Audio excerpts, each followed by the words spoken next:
गांव के बाहर एक बहुत पुराना बरगद का पेड़ था। इतना विशाल कि उसकी जटाएं जमीन को छूती थीं और उसकी छाया में पूरा चौपाल समा जाता था। दिन में लोग उसे गांव की शान कहते थे, लेकिन रात होते ही कोई उसके पास जाने की हिम्मत नहीं करता। बुजुर्ग कहते थे, इस पेड़ ने बहुत कुछ देखा है और सब कुछ भूला नहीं है।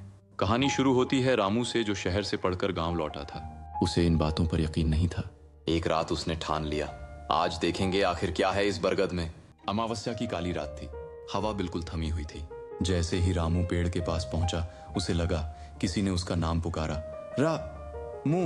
उसका दिल जोर से धड़कने लगा। चारों तरफ देखा, कोई नहीं। अचानक बरगद की जटाएं हिलने लगीं। पेड़ के नीचे बैठी एक सफेद साड़ी वाली आकृति दिखाई दी। उसका चेहरा साफ नहीं था, पर आंखों से आंसू गिर रहे थे। वो बोली, मैं इसी गांव की बहू थी, मुझे यहीं छोड़ दिया गया था, अब यह पेड़ ही मेरा घर है। रामू डर से कांप रहा था। उसने हाथ जोड़कर कहा, मुझे माफ कर दो, मैं किसी को नुकसान नहीं चाहता। अचानक हवा तेज चली, पेड़ जोर से हिला और सब शांत हो गया। गांव के बाहर एक बहुत पुराना बरगद का पेड़ था। इतना विशाल कि उसकी जटाएं जमीन को छूती थीं और उसकी छाया में पूरा चौपाल समा जाता था। दिन में लोग उसे गांव की शान कहते थे, लेकिन रात होते ही कोई उसके पास जाने की हिम्मत नहीं करता। बुजुर्ग कहते थे, इस पेड़ ने बहुत कुछ देखा है और सब कुछ भूला नहीं है।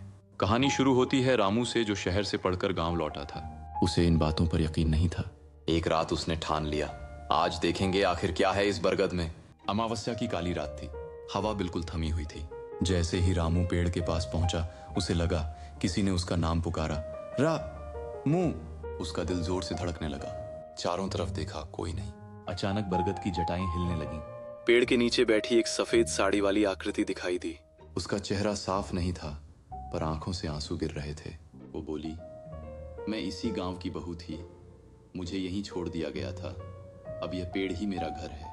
रामू डर से कांप रहा था। उसने हाथ जोड़कर कहा, मुझे माफ कर दो, मैं किसी को नुकसान नहीं चाहता।